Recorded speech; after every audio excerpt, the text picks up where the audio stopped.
रहीम, मेरा नाम शिराज अहमद है, SST math physics at GHSS Korla. आज हमारी जो है प्रैक्टिकल डिमॉन्स्ट्रेशन है CRO की, कैथोड रे ऑसिलोस्कोप की। अच्छा, इससे पहले हमने थ्योरेटिकली कैथोड रे ऑसिलोस्कोप या CRO को हमने क्लास में डिस्कस किया था कि CRO बेसिकली क्या है। CRO बेसिकली हमारे पास एक ऐसी इलेक्ट्रॉनिक डिवाइस है जिसमें हम किसी भी अल्टरनेटिंग वोल्टेज या हम डायरेक्ट वोल्टेज को या AC या DC वोल्टेज को हम 2 डायमेंशनल ग्राफ में प्लॉट करते हैं। अब इसमें आप जरा देख सकते हैं, ये हमारे पास CRO मशीन है, इलेक्ट्रॉनिक डिवाइस है। इस CRO के अंदर के पार्ट्स आपको बताए थे। इलेक्ट्रॉन गन होता है कि इलेक्ट्रॉन गन का फंक्शन भी बताया था आपको कि जो कि थर्मियोनिक एमिशन के ऊपर काम करता है, जिसमें से बीम ऑफ इलेक्ट्रॉन एमिट होते हैं on the basis of thermionic emission, और वो बीम ऑफ इलेक्ट्रॉन आगे एक्सेलरेटिंग एनोड और डिफ्लेक्टिंग प्लेट सिस्टम से होते हुए स्क्रीन के ऊपर हिट होता है।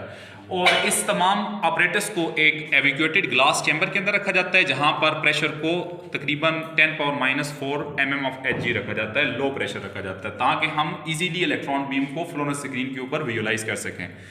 अब इसमें CRO के ऊपर हमने अभी 2 तरह के वोल्टेज को चेक करना है, एक अल्टरनेटिंग वोल्टेज है, एक डायरेक्ट वोल्टेज है। ये हमारे पास एक ट्रांसफार्मर डिवाइस है, इलेक्ट्रिकल डिवाइस है, ट्रांसफार्मर आपने पढ़ी है, ये भी इलेक्ट्रोमैग्नेटिज्म में।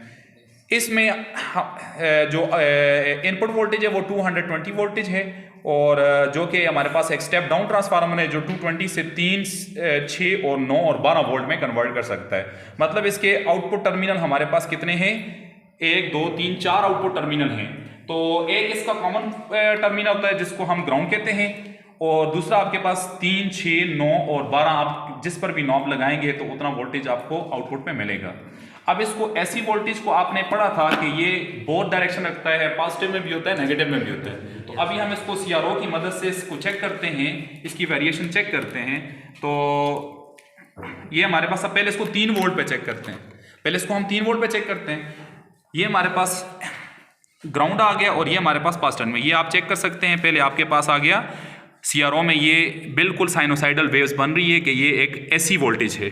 अब इसकी जो हाइट है, वेव की जो हाइट है, वो इसके मैग्नीट्यूड को बताती है। अब इस जगह पे हमारे पास वोल्टेज कम है तो वेव की जो हाइट है वो भी कम है। अब वोल्टेज को मैं यहाँ से 3 से 6 करता हूँ, तो आप वेव की वोल्टेज वेव की हाइट चेक करें, वेव की हाइट भी ज़्यादा हो गई है। वेव की हाइट ज़रा दिखाएं वहाँ पर सर, ये देखें वेव की हाइट पहले के मुकाबले में ज़्यादा हो गई है, वोल्टेज के मैग्नीट्यूड को रिप्रेजेंट करती है, पीक वैल्यू इंक्रीज हो रही है। अब अगर 6 से मजीद आप 9 के ऊपर लेकर जाते हैं, अब 9 के ऊपर जरा चेक करें, वेव की हाइट मजीद इंक्रीज हो गई है। तो इसका मतलब है आप CRO के ऊपर ये जो इसकी हाइट है, ये मैक्सिमम वोल्टेज को बताती है। तो यहाँ पर आपके पास मैक्सिमम वोल्टेज इंक्रीज हो रहा है, तो वो CRO पे भी आप उसको 2 डायमेंशनल ग्राफ में भी चेक कर सकते हैं। ये आपके पास आ गई CRO की ऐसी जो वोल्टेज है उसकी डिमॉन्स्ट्रेशन। अब चलते हैं हम DC वोल्टेज को किस तरह चेक करते हैं। अब DC वोल्टेज के लिए यही काम हमने करना है। ये हमारे पास एक DC सप्लाई है, यानी 3 वोल्ट के 2 सेल हैं हमारे पास जो कि DC वोल्ट को रिप्रेजेंट करते हैं, डायरेक्ट करंट को रिप्रेजेंट करते हैं। अब हमने क्या करना है, हमने यही वाला फंक्शन इसके ऊपर ऑपरेट करना है। अब DC करंट, आपने ये देखा था कि DC करंट में डायरेक्शन ऑफ करंट चेंज नहीं होती, तो इसको हम प्रैक्टिकली भी चेक करेंगे कि आया डायरेक्शन पे कोई फ़र्क पड़ता है कि नहीं।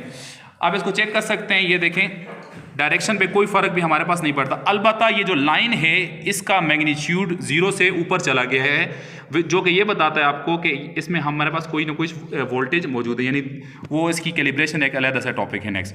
तो इसमें देखें करंट बिल्कुल भी चेंज नहीं हो रहा, वोल्टेज बिल्कुल भी चेंज नहीं हो रहा। देखें नॉर्मल हालत में लाइन जो है कैलिब्रेटेड लाइन 0 पर है।